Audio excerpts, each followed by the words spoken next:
వైరగాలిని సింపను తాకి పాడేనే రాగాలు ఈ నేల తల్లి పొట్ట సించుకొనొచ్చే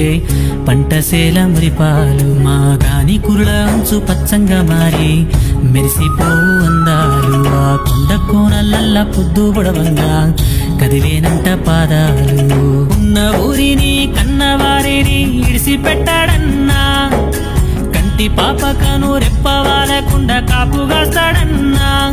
ఏ దిక్కుల్లోనూ ఉన్న గుండెల్లో దాగున్న మమకారమంతా మట్టిపైనే రైతన్నా రాజు నీవేనన్నా నీ సెమట సుక్కల బతుకే బుక్కేడు మెతుకులన్నా ఓ రైతన్నా నీ ఆడి ఆడున్నదన్నా నీవు సుమరిసే